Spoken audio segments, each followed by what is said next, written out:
Okay, तो सबसे पहले करेंसी स्वैप. नाउ हाँ. What is currency swap? There are two companies, company A and company B. Hmm. Okay, company A UK है और company B suppose अपना US. तो okay. Dollars and sterling. हम्म.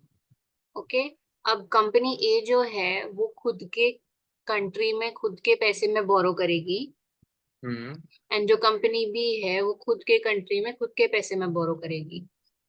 बराबर. Then these two companies will come together and they'll decide कि company ए को दूसरा dollar चाहिए और कंपनी बी को स्टर्लिंग चाहिए, तो इन लोग दोनों पैसा एक्सचेंज करेंगे जो इन लोग ने बोरो किया. ठीक है. एंड सो अभी क्या सीन हो गया कि जो कंपनी ए का पैसा था वो बी के पास चले गया और कंपनी बी का पैसा ए के पास चले गया. राइट. बराबर. हम्म. बट इनिशियली कंपनी ए ने अपने कंट्री में बोरो किया तो उसको खुद के करेंसी में इंटरेस्ट भरना पड़ेगा.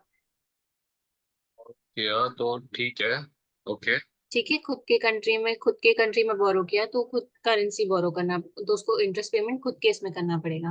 Right. Right. What country B will do is कि he will make annual interest payments to country A to make the interest payments, and same thing country A will do for B. तो इन लोग बस क्या करेंगे, दोनों अपने country में लोन करेंगे और अपना इंटरेस्ट रेट लेंगे और दोनों अपना अपना करेंसी एक दूसरे को दे देंगे. And after a fix period of time वो खत्म हो जाएगा, तो प्रिंसिपल अमाउंट जो इन्होंने एक दूसरे को दिया था that will get exchange. Okay. Suppose company A purchase कर रहा था कंपनी बी से, ठीक है, हम्म. कंट्री बी से. तो उसने हम्म. कंट्री बी ने पैसे देने थे. नहीं, हमने परचेज किया हम्म. तो हमको पैसे वहां पे देने थे, बराबर है. राइट. तो हमारे सी पास इट इज पैसे. Basically an arrangement between two companies hmm. to borrow each other's currencies instead of borrowing it from the forex market. Because अगर हम लोग फॉरेन करेंसी मार्केट से बोरो करते हैं ना तो इंटरेस्ट रेट ज्यादा लगता है, और अपन ओके. होम करेंसी में अपन बोरो करते हैं तो होम करेंसी में अपने को इंटरेस्ट रेट थोड़ा कम पड़ता है. अच्छा. तो तो इसके लिए instead of borrowing it from foreign currency in लोग अपने अपने करेंसी में बोरो करते हैं और एक दूसरे को पैसा दे देते हैं, और फिर जो इंटरेस्ट रेट पेमेंट होता है वो एक दूसरे को देते रहते हैं जब तक मेजोरिटी पीरियड नहीं आ जाता. तो बेसिकली मैं दूसरी कंट्री में किसी इंसान को जानता था और वो मुझे जानता था. तो हम अगर हम्म. बाहर लोन लेने को चाहते तो हमको महंगा पड़ता. इसलिए we two individuals just change the currencies equivalent correct. Amount पे. अच्छा. राइस इक्विवेलेंट अमाउंट ठीक है. वी जस्ट अब एक्सचेंज. अब एफआरए और आईआरजी वगैरह क्या रहता है वो सब बता दो. हाँ. अभी फॉरवर्ड रेट अग्रीमेंट, एफ हाँ. आर ए बेसिकली होता है banks and hmm. Companies borrowers के बीच में. Okay. Banks usually F R A sale करती है to people who are borrowing a loan, and company will give a F R A to the bank if I am depositing money. Okay. Okay, so forward rate agreement is basically an agreement जहाँ पे एक interest rate decide करता है bank and borrower कि इतना minimum interest मुझे मिलना चाहिए. बैंक बोलेगा ठीक है, बैंक एफआर एग्रीमेंट तुझे देगा, ही विल से कि आई नीड इतना minimum amount of interest. This will be, ये हो गया साइड में. अब लोन, जो लोन मेरे को जो मिलेगा वो नॉर्मल तरीके से मिलेगा एंड मैं इंटरेस्ट भी नॉर्मल तरीके से भरती जाऊंगी. हम्म. बट मार्केट रेट के हिसाब से मैं इंटरेस्ट भर तो रही हूँ, लेकिन मैंने जो अग्रीमेंट बैंक के साथ किया है हाँ. मैं उतना ही इंटरेस्ट भरूंगी. So for example I am a borrower and bank मुझे लोन दिया है. मेरा फॉरवर्ड रेट अग्रीमेंट हुआ है 10% पे. ठीक है, कि 10% तो बैंक को मैं लोन दूंगी, इंटरेस्ट दूंगी अपने लोन के ऊपर. सो अब मैंने लोन ले लिया, मार्केट रेट फिलहाल चल रहा है 12% का. ठीक है, 10% का मेरा एफ आर एग्रीमेंट है हम्म. एंड मार्केट में अभी चल रहा है 12%. तो as per a normal loan मैं बैंक को 12% इंटरेस्ट भरूंगी अपने लोन के ऊपर. बट बिकॉज मेरा एफ आर एग्रीमेंट है, मेरा डिसाइड हुआ है कि मुझे 10% ही बनना है, तो बैंक जो मुझे एक्स्ट्रा 2% मैंने भरा ना वो मुझे रिटर्न कर देगी. अब सपोज मार्केट रेट हो गया 8%, 10% से कम हो गया, तो मैं बैंक को भर दूंगी नॉर्मल लोन के तरीके से 8%, लेकिन अब बैंक बोलेगा कि अपना डिसाइड हुआ है 10% पे, तो जो एक्स्ट्रा 2% है वो भी मुझे बैंक को भरना पड़ेगा, because that is an agreement. Bank हमें कुछ पे नहीं कर रहा ना, कि पे कर रहा है बैंक वो हमें, वो जो एक्स्ट्रा 2% इंटरेस्ट मैंने बैंक को भरा ना, बैंक मुझे रिफंड कर देगा, he will refund. Compensate me for that. Okay. Because मेरा डिसाइड हुआ है कि 10% ही भरूंगी मैं।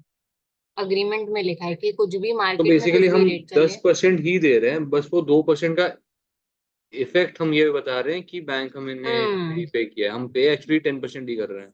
10% ही कर रहे हैं। दोनों कंडीशंस में तू 10% ही भरेगा, because that is what you decided with the bank. तब वो बट आता इट है ना is a collar. It is a procedure, हाँ, दैट इज वो, collar cap. That is in different. वो होता है इंटरेस्ट रेट गारंटीज में, इंटरेस्ट रेट ऑप्शंस में होता है वो बेसिकली। ओके। तो पहले एफआरए समझा, हाँ। अब interest rate guarantees. Interest rate guarantee is just basically N extended part of FRA. Interest rate guarantee क्या होता है? It is an option. ठीक है। मेरा एफआरए में कैसा होता है, अगर इंटरेस्ट रेट कम हो गया तो मुझे बेनिफिट मिलेगा, हम्म। अगर नहीं नहीं इंटरेस्ट रेट कम हो गया तो कुछ फर्क नहीं, लेकिन पे अगर करना इंटरेस्ट पड़ेगा। रेट बढ़ गया, हाँ, अगर इंटरेस्ट रेट बढ़ गया तो मुझे थोड़ा बेनिफिट है। हम्म। ठीक है। बट अगर कम हो गया तो मुझे कुछ बेनिफिट नहीं। So what interest rate options does, इसके लिए मुझे एफआरए से ज्यादा पैसा भरना पड़ता है। बट इसमें क्या होता है कि सपोज मैंने डिसाइड कर लिया कि 10% है, एफआरए में अग्रीमेंट कर लिया 10%, और उसके साथ मैंने इंटरेस्ट रेट गारंटी भी ले ली। ठीक है।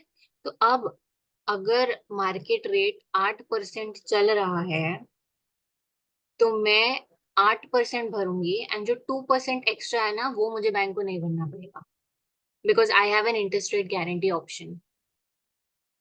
Okay. So what it does is it lets me take benefit of the favorable options.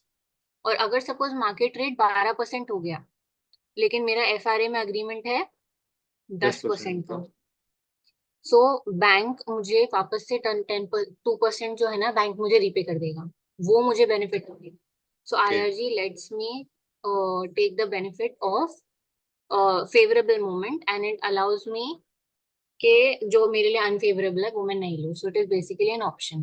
ज्यादा पे करना पड़ रहा है ड्यूरिंग द फर्स्ट स्टेज, मतलब जहाँ जब मैं बैंक के पास लेने को जाऊंगा उस टाइम पे वो चीज बुक करने के लिए मुझे ज्यादा पे करना पड़ रहा है, ऐसा तो बोल रही है। हाँ, IRG is an option, तो for flexibility you have to pay more. Okay. And सही है। FRA is a contract. You have an obligation to. एक लास्ट है स्केल ऑफ इकोनॉमिक्स जो है, इट इज बेसिकली कॉस्ट का ब्रेकअप होता है क्या, scale of economics? Economies of scale. हाँ हाँ बराबर, economies of scale. Economies of scale is basically the benefit which a big company gets when producing large quantity of units. जब एक बड़े लेवल पे प्रोडक्शन होता है तो मेरा कॉस्ट पर यूनिट कम हो जाता है, so that is economies of scale. Right right right, ये चीज पता थी, भूल गया। फाइन।